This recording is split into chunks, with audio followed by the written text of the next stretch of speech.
Shalom, selamat berjumpa di kontekstual Bible Reading. Kita sampai surat Efesus pasal 1. Efesus pasal 1.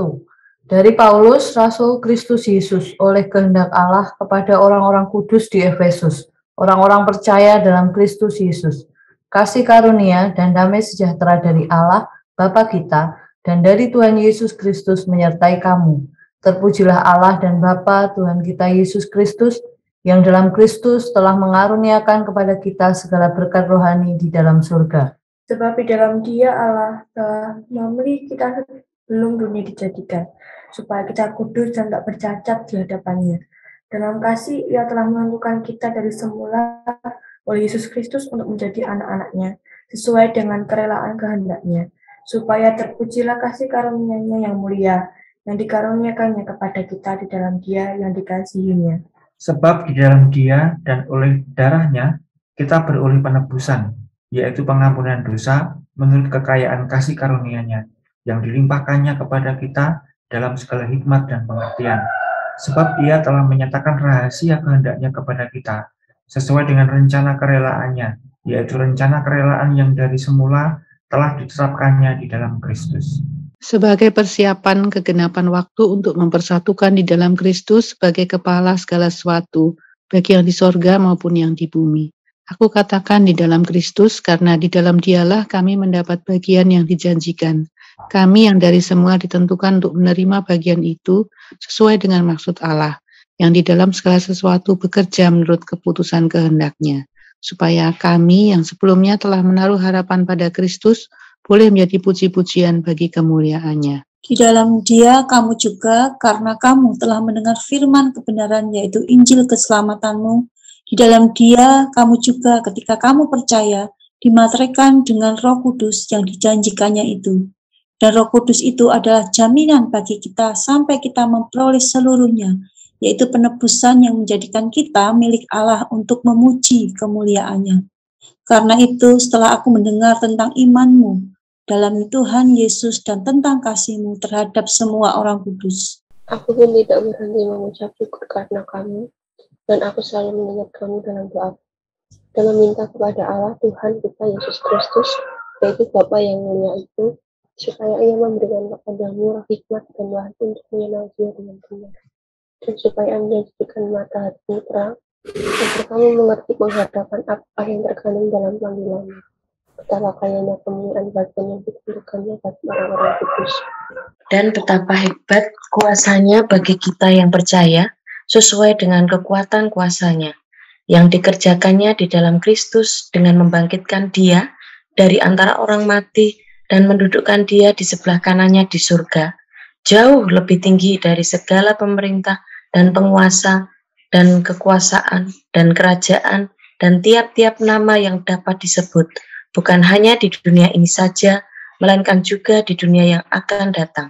Dan segala sesuatu telah diletakkannya di bawah kaki Kristus, dan Dia telah diberikannya kepada jemaat sebagai kepala dari segala yang ada. Jemaat yang adalah tubuhnya, yaitu kepenuhan Dia yang memenuhi semua dan segala sesuatu. Ya, terima kasih. Surat Efesus ditulis oleh Paulus kepada orang-orang kudus di Efesus, dan surat Efesus memiliki karakteristik yang beda dengan surat-surat lain, karena di Efesus ini tidak ada pertanyaan tentang pengajaran, tentang masalah-masalah dalam jemaat, tapi memang Paulus memberi surat ini menjadi satu kelengkapan di dalam orang-orang percaya, di dalam dinamika kehidupan Kristen yang sudah di dalam Yesus Kristus dengan ajaran-ajaran yang lengkap. Dan kita lihat dari pasal 1 sampai pasal 6, ini kekristenan digambarkan dengan lengkap bagaimana orang Kristen seharusnya berada. Dan dimulai dari pasal 1, kita akan melihat orang-orang yang dalam Yesus Kristus itu orang-orang yang kaya, yang sudah ada dalam Yesus Kristus mestinya mengucap syukur dengan sungguh-sungguh mengucap syukur karena dalam Yesus Kristus ini istimewa. Di ayat 3 kita mulai dengan pujian kepada Allah dan Bapa Tuhan kita Yesus Kristus, yang dalam Kristus telah mengaruniakan kepada kita segala berkat rohani di dalam surga. Tema-tema yang diambil dari pasal 1 Efesus ini sampai ayat 3 ini selalu berjudul berkat Tuhan. Ya, berkat Tuhan bagi kita, untuk kita, berkat Tuhan untuk kita. Kalau lihat judul-judul yang sering kita baca, maka agak beda dengan teks aslinya. Teks aslinya kalau kita lihat di ayat 3, dalam Kristus telah mengaruniakan kepada kita segala berkat rohani di dalam surga. Jadi ada perbedaan berkat rohani, berkat Tuhan dengan segala berkat rohani di dalam surga. Dan itu dimulai di dalam Yesus Kristus, karena ada kata dalam Kristus telah mengaruniakan kepada kita segala berkat rohani itu. Bukan dikatakan nanti akan mendapatkan segala berkat rohani dalam surga, tapi pada waktu orang itu ada di dalam Yesus Kristus telah dikaruniakan Allah segala berkat rohani itu. Jadi dari sini kita bisa menyimpulkan bahwa di dalam Yesus Kristus itu sudah menerima segala berkat rohani di awal, bukan nanti. Seringkali kita mendengar kalau kita sungguh-sungguh berbuat baik, kita melayani Tuhan sungguh-sungguh, kita berani berkorban, nanti akan menerima berkat di surga. Nanti setelah kita mati, kita akan terima itu. Tapi Efesus pasal 1 ayat 3 menjadi pengajaran yang jelas bahwa di dalam Yesus Kristus di awal kita sudah mendapat segala berkat rohani itu. Maka kehidupan kekal, keselamatan, penebusan dosa, dan dikatakan di sini menjadi anak-anak Allah itu secara yuridis sudah diberikan pada waktu terima Yesus.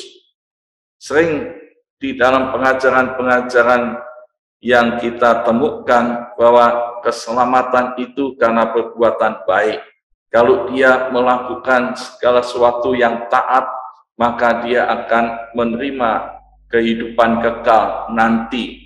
Keselamatan itu karena kita berkorban, kita beramal, kita memberikan sesuatu kepada Allah, maka nanti akan mendapatkan hidup kekal itu. Tetapi Paulus mengajarkan pada orang-orang Efesus jelas bahwa di dalam Yesus Kristus, karena kasih karunia, kita memperoleh itu di awal segala berkat rohani itu.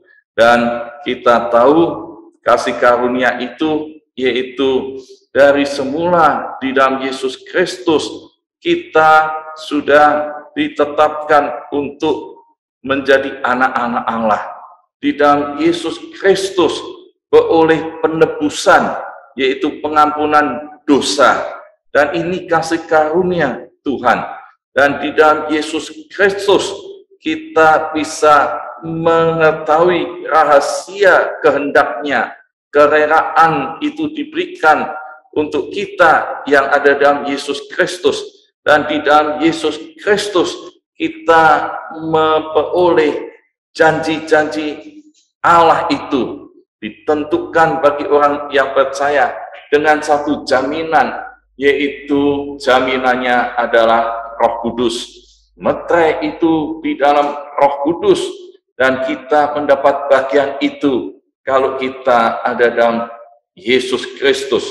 Maka patut bersyukur, patut memuji Tuhan, dan patut berterima kasih karena dalam Yesus Kristus itu kaya. Karena itu, bagian yang berikutnya Paulus menekankan dan terus dia berdoa bagi orang-orang yang sudah dalam Yesus Kristus, apa yang harus dilakukan, dinamika apa yang perlu diperhatikan. Maka Paulus memberi penjelasan bahwa dia berdoa supaya orang-orang Efesus memperoleh roh hikmat, ya, memperoleh roh hikmat dan wahyu untuk mengenal Yesus dengan benar. Berarti di dalam Yesus Kristus terus punya relasi dan terus ada dalam proses untuk mengenal Yesus lebih dalam. Dibutuhkan roh hikmat dan wahyu itu. Dan supaya mata hatimu terang, agar mengerti pengharapan apakah yang terkandung dalam panggilannya. Dan ini ada satu pengertian bahwa panggilan Tuhan itu betapa mulianya dan betapa hebatnya orang-orang kudus ini, orang-orang yang percaya, karena dia dikaruniai kuasa yang luar biasa, kuasa yang dari Tuhan yang pernah terjadi. Allah membangkitkan Yesus dari antara orang mati, mendudukkan Yesus di sebelah kanannya di surga, jauh lebih tinggi dari segala pemerintahan baik di dunia ini maupun di mana saja dunia yang akan datang, dan segalanya diletakkan di bawah kaki Kristus.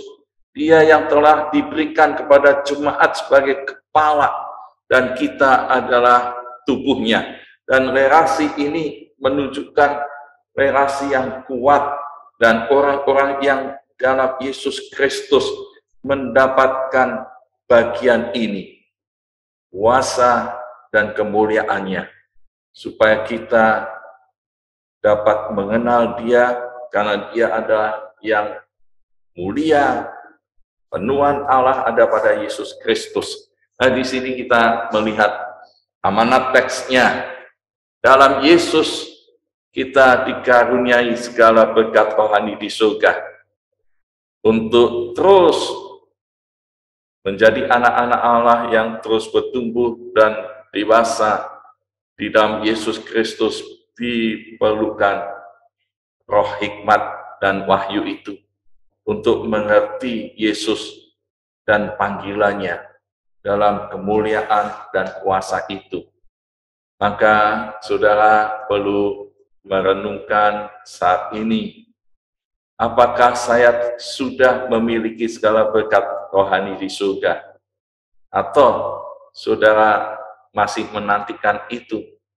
Dan kalau kita sudah mendapatkan segala berkat rohani di surga, kita mengucap syukur dan melakukan yang berkenan pada Tuhan dengan ucapan syukur, bukan mencari upah, tapi segala berkat rohani itu sudah kita terima di awal kita percaya Yesus. Apakah saya mengenal Yesus dan panggilannya dengan benar? Karena banyak yang menginterpretasikan Yesus dan panggilannya itu meleset. Tapi biarlah hari ini saya mengenal Yesus lebih dalam dan lebih benar lagi. Roh hikmat dan wahyu itu sudahkah saya miliki, supaya kita terus tumbuh dewasa menjadi serupa Yesus. Amin. Tuhan Yesus memberkati. Kita bersyukur kepada Tuhan, saudara. Kalau di Efesus pasal 1, kita diingatkan bahwa segala berkat rohani sudah menjadi milik kita ketika kita percaya Yesus. Itu suatu anugerah yang luar biasa buat kita. Biarlah pagi hari ini kita mensyukuri anugerah Tuhan. Dengan kita bersyukur, kita pujikan, Ku ada sebagaimana Ku ada, besar anugerah.